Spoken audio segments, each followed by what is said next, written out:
Isang mapagpalang araw sa iyo kabayan, ngayong October 29, 2024. Update lamang po tayo dito po sa binabantayan nating Typhoon Leon. Ibibigay ko ang latest track at mga lugar na apektado ngayong araw. Pero bago ang lahat, pasuyo naman ng like and subscribe at pahit na rin po ng notification bell para updated ka pa sa mga susunod ko pang ulat panahon. Sa kasalukuyan kabayan, ito po ay namataan sa layong 630 km east of Etchaque, Isabela na may maximum sustained wind na aabot na po ng 120 km per hour at ito po ngayon ay nasa category typhoon. Mas malakas po ito ngayon kumpara kahapon at kumikilos na po ito pa west-northwestward at 10 km per hour.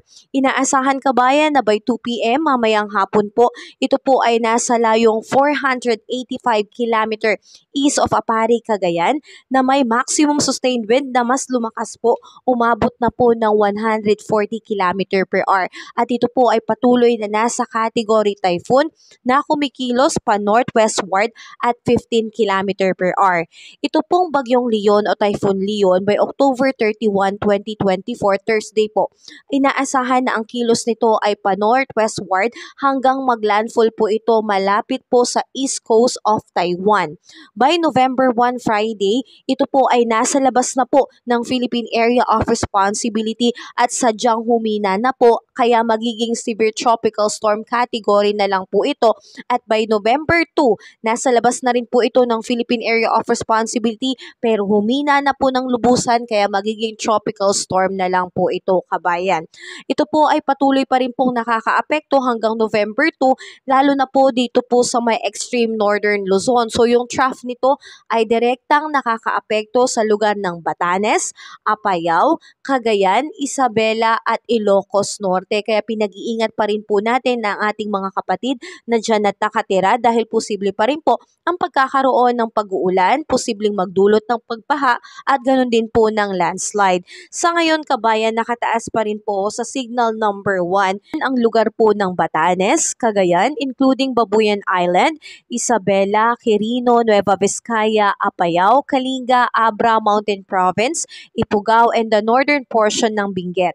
Kasama rin po ang Ilocos Norte, Ilocos Sur, La Union, Aurora, the northern portion ng Quezon, including Polillo Island, kasama rin po ang Camarines Norte and the eastern portion ng Camarines Sur and the northern portion of Sorsogon. Kaya pinag-iingat pa rin po ang ating mga kababayan dyan dahil asahan na po ang pagkakaroon ng malalakas na hangin at malalakas na buhos ng ulan. Ingat tayo sa pagkakaroon ng flash flood and landslide kabayan. Ganun pa man kabayan, ito pong mga nakataas na signal number 1 sa mga lugar na aking nabanggit ay posible pong itaas mamaya mga ilang oras lamang ng signal number 2 dahil po patuloy po ang paglakas nitong bagyong Leon. At posible rin po kabayan na hanggang abutin po ito ng signal number 3, signal number 4 at pinakamalakas na po signal number 5. Lalo na po kabayan kapag ito pong bagyong Leon ay naging super typhoon. Pero ang pinakaapektado pa rin nito kabayan ay ito pong extreme northern Luzon. Apektado po talaga pinakamatindi ay ang lugar ng Batanes kaya pinag-iingat po natin ang ating mga kabayan dahil mas lalapit po ang bagyo natin o yung trough ng bagyo na to dito po sa may area ng Batanes. Sa ngayon asahan pa rin natin ang malalakas na pag-ulan lalo na po dito sa may Zambales, Bataan, Aurora, Metro Manila, Calabarzon, Mimaropa, Bicol Region, Visayas, Dinagat Island, kasama rin ang Surigao del Norte at Camiguin.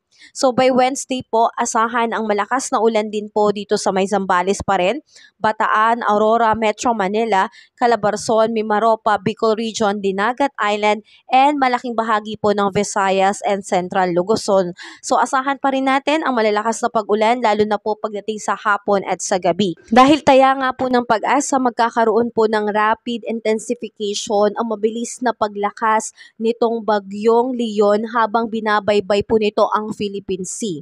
At hindi po natin inaalis ang posibilidad na maging super typhoon itong bagyong Leon, lalo na kung ito po ay lalapit po sa Batanes. Kaya mga kababayan natin sa Batanes na nakatira, talagang tayo po ay maghanda. Dagdag pa nito kabayan, dahil din po sa epekto ng malalakas na bugso ng hangin nitong bagyong Leon, pinapataas din nito ang mga alon sa ating karagatan. Kaya marami po sa atin ngayon sa mga area natin, sa mga coastal areas natin, ay hindi po muna hinahayaan o pinahihintulutan ng ating mga kapatid na mangingisda na pumalaot dahil mapanganib at mataas po ang alon sa karagatan. So expect na po natin ang alon sa karagatan ay aabot po ng 4 meters dito po sa northern and eastern seaboards ng Catanduanes. Kasama rin po ang northern seaboards ng Ilocos Norte.